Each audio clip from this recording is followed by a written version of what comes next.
How's it going, everyone? My name is Jake and welcome to this week's video.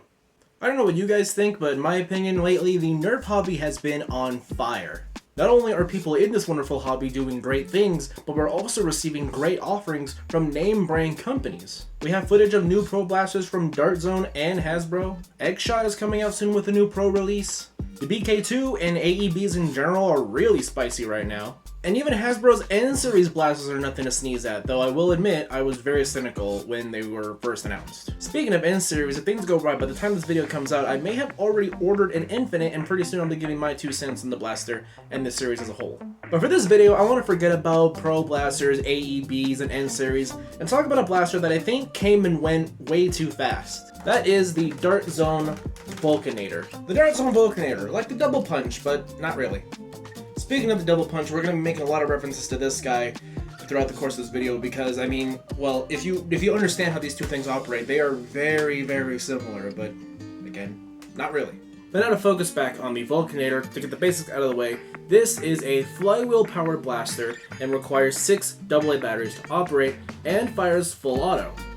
Included in the box was, of course, the blaster itself, a stock, a scope, not a stock, a scope, but it does include a stock back here, which this blaster is actually N-Strike stock compatible. We're going to keep this on for now, but I actually want to test something. Got a good old recon sight here, and it does use N-Strike attachments. It is compatible, and the blaster is, of course, mag-fed, feeding from 2 different mag wells. There we go. This is the Vulcanator's entire claim to fame, are these 2 mag wells sticking out of the top of it. It looks so sick. I love the way this thing looks. It, of course, is a bit unwieldy, of course, as opposed to the traditional, downward-facing magazine well, but we'll talk more about that in a second. Overall, the blaster is very comfortable, with one minor nitpick being the sort of foregrip section right here. It's not quite as thick as you'd want it to be, at least as much as I'd want it to be. I prefer a little more thickness, something more to grab onto. Giggity. All the thickness that should have gone up in the front grip went to the rev trigger. It's a really big rev trigger, at least one of the biggest I've ever seen. That being said though, it is really smooth, and the Vulcanator also just happens to rev up very fast. Running off of 6 AA's, that's a pretty fast spin up, although you'll see in the firing footage it does have a pretty slow firing rate. The main trigger pull, which I can't demonstrate because it only works when the blaster is being revved, is also fairly smooth. It's just, pull it back, hold, and fire darts. There's really not much more to it than that. It's a smooth trigger pull, but you only are really going to pull it once. Another complaint I had, which is not so much of a nitpick, more as it is just an actual problem, is that these mag wells are a little too tight. As you all know, traditionally the magwell and the magazine should be sticking out the bottom of the blaster, so because we have 2 of them sticking out the top at different angles, that already inherently makes it difficult to reload and requires a bit more different training. So on top of that, you also have magwells which hold on really tight to your blaster, adding another layer of difficulty onto having to reload your blaster. There is, however, an argument to be made for putting upside down magwells on your blaster. And it wouldn't be one of my videos if I didn't make a reference to an actual firearm, which I'm going to right now. There's a submachine gun known simply as the Owen gun, which has an upside down vertical magwell. The pros to having an upside down vertical magwell are that it allows you to use weaker follower springs in the magazine and allows gravity to assist in feeding the bullets into the actual gun.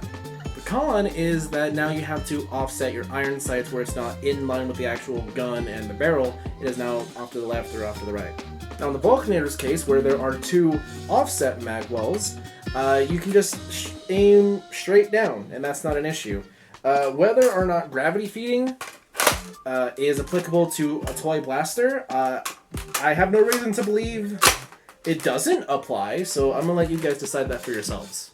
Now, when comparing the actual operation of the blaster to the Double Punch, it pretty much stops right at the fact that they both feed from 2 different magazines. The Double Punch goes left, then right, whereas the Vulcanator here will fire an entire magazine until it's empty and then move on to the next one. but we can also compare the internals. The double punch is basically a Strife with a massive set of flywheels. It has just a single set of flywheels and a single set of motors. The Vulcanator, on the other hand, does only have 2 motors, but 4 flywheels. That's 2 on either side, powered by motors in the center, dual shaft motors. These dual shaft motors are unlike anything that I've ever seen before, and they're definitely not very popular in the hobby, and sourcing them if you wanted to replace them is going to be very difficult, I imagine. Aside from the fact that these 2 blasters came out around the same time, there are comparisons to be made, and they really are, the best way to put it, as Jake the Dog would say, different yet the same. I finally got to quote an Adventure Time episode, I'm so happy.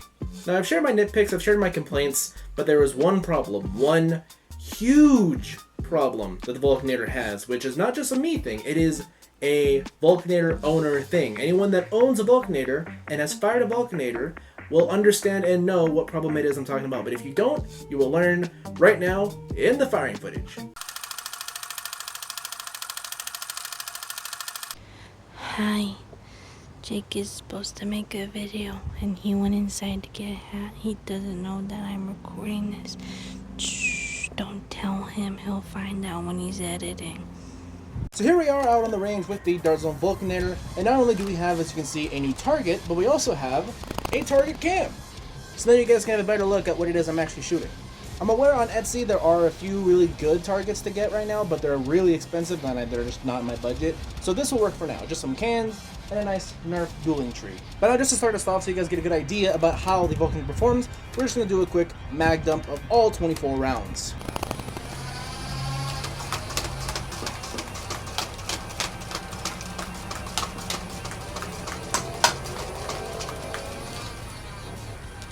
Rounds complete.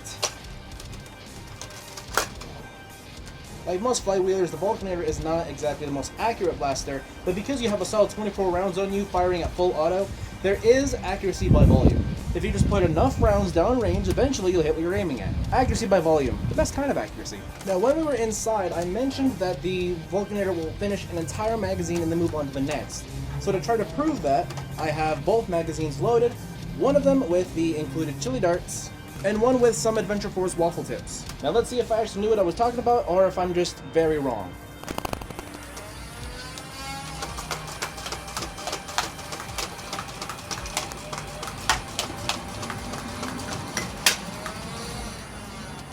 And it would seem like I was correct. Now, a complaint I have a lot of the time is that most blasters nowadays only come with 1 magazine. The Vulcanator came with 2 magazines solely because it needs 2 magazines to operate. So once the 2 magazines are empty, you either gotta reload the magazines or buy more magazines to fill out your loadout.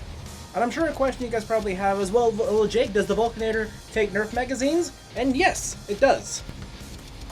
We have 2 18-round stick mags, which looks crazy. Just gonna dump this real quick.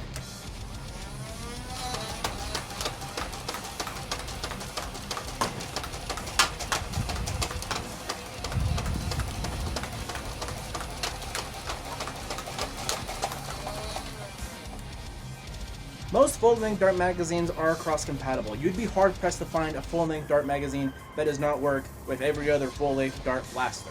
And that's no different here with a ZONE blaster using Nerf magazines, as you can clearly see. However, there's one problem here, and that is when you use magazines that might be a little too heavy, well, that can happen. That was really loud. But yeah, when you shake the blaster around a lot, the magazine wells have a tendency to just fall right off. Now to be fair, I did have to yoss it pretty hard in order to get it to fall off, but really it's nothing. These things will pop off at any moment, really. These aren't very heavy magazines, but with drums and even the 22s, I can't see it being very stable. The reason for this though is very simple. When the blaster is packaged, to make packaging easier, it's packaged with the mag wells off, so that you open it, you can put them on, put the magazine in, and it's just fine. But when the magazines can be so easily ripped off like that, it's not. And in a Nerf war, if you're using too heavy of a magazine, then that's a really big issue. Because most of us in the hobby already have a bunch of Nerf magazines lying around. We're probably not going to invest into specifically these 12 dart magazines to run this blaster. That being said, you're probably not going to be using this blaster in a competitive sense anyway. You're probably just going to be using it to have a nice, silly, goofy, fun time, or to hit some targets. But if you don't want your magazines to fall off every so often, there's an easy fix to that. There's a 3D printed brace from Paper Skeletons 3D on Etsy, which I'll leave a link to in the description, that, as the name suggests, brace the magazine wheels for you. It slides right under the blaster. I'm not sure if it's friction fit or if it screws into the shell, but that is one way to do it. If you want to go a cheaper route, you could always just glue or epoxy the mag wells into place, but I honestly would prefer the brace. On top of that, he also has a replacement front grip, which adds Picatinny.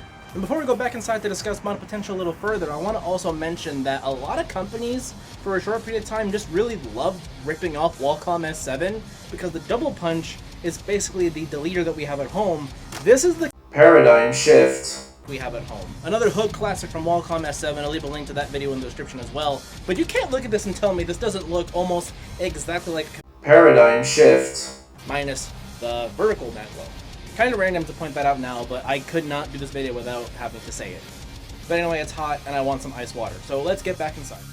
It's almost 9 o'clock at night and it's 80 degrees without the sun even being out. This is some crazy weather we're having summer 2024. But now that we're back inside, we can talk about the mod potential that the Vulcanator has. Aside from the brace and the foregrip that Paper Skeletons 3D offers on his Etsy store, he also has files for a dual pusher available on his Thingiverse. A dual pusher works exactly the way that you think it would. Instead of pushing one projectile from one mag, it pushes a projectile from each mag into the flywheels. That means you would run out of ammo a lot faster, but it also means you're putting a lot more projectiles down range. And while I do think it'd be pretty cool to have a section of Picatinny down here to put a crooked cousin or something of the like, I also just think it'd be nice to have just a chunky foregrip, just someone 3D print a thicker foregrip. Like, it could even be the exact same design, just a little bigger.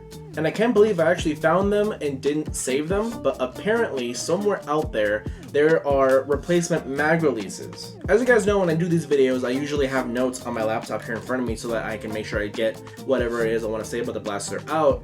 But for some reason, I didn't save the link to these mag release replacements. And that annoys me, because if I could have like just a little longer of a magazine release, I'm sure that would make doing this a little easier. Because as of right now, it kind of sucks, but it's cool. I said during the firing footage, this is not meant for competition, this is not meant for a competent player, this is just for goofs and fun. But stuff like a brace, replacement foregrip, or the mag releases if I can ever find them, that makes it a bit more competent and a bit easier to use. Now, to my knowledge, there currently does not exist a replacement flywheel cage for the Vulcanator. However, I did do some looking and there are some dual shaft motors available on Amazon. So those of you who are willing and like to tinker probably could take a look at that and try to do some experiments. But if you want to stick to the stock motors and the stock flywheels, then of course, like any other flywheeler, you can rewire them and possibly hook up a LiPo battery, which would of course improve your rate of fire and your performance. And this is a thought that I had while I was out on the range, but because the muzzle is so flat, and really this whole section, which is honestly one of my favorite parts about the design, because it's so flat, you probably could integrate this somehow into some sort of vortex firing blaster if you wanted to. I currently have no vortex blasters or vortex discs, but I have no doubt a vortex disc could 100% fly down that. Aside from my nitpicking with the foregrip, this entire front bit of the blaster is my favorite part of it aesthetically. I just really like it for some reason. With all the potential and parts there are for the Vulcanator, there's really nothing done with it though. You don't really hear about anyone modifying or souping up their Vulcanator, and it's probably because, like I've mentioned a couple times now, it's just not a competitive blaster, and it's not meant to be. It's meant to be fun, and I don't think that turns people away. I think it's just not very popular. People got really excited for it, and then it kind of went away within a few days. If you've ever modified your Vulcanator, let me know down in the comments. I've definitely got some ideas going on with what I would do with this, and who knows, maybe one day I'll actually get to it. And before we sign off, I do want to give a shout out to Xbox Games, who, while I was doing research for this video, I found he did a live stream where he did some experimenting with the Vulcanator and tested the short dart compatibility that this blaster has, and did what I'm calling a toothpick mod, where he made a dual pusher out of toothpicks. Which might I just add, that was short darts. At full auto, in a dual pusher, the Vulcanator would rip. And that's really all I got for today. Again, if you, the viewer, have modified your Vulcanator, let me know what you did and how that went. And feel free to leave any comments, questions, suggestions, or concerns in the comments as well. And for just $3, you can support the Foam Battalion on Ko-Fi. You can do a one-time contribution, or you can join as a member and become a tactical capybara with some sweet benefits. But of course, supporting us on Ko-Fi is not mandatory. If you're able to, it is very appreciated. As always, the best way to support us for free is by hitting the like button, hitting the subscribe button, and hitting the bell notification so you'll be notified for when I make more content, and doing so does encourage me to make more content. And when it comes to content, I got a lot of plans for videos coming up soon. I got a lot of projects that I've been working on. I'm really excited to show them to you guys, so I hope to see you there next time.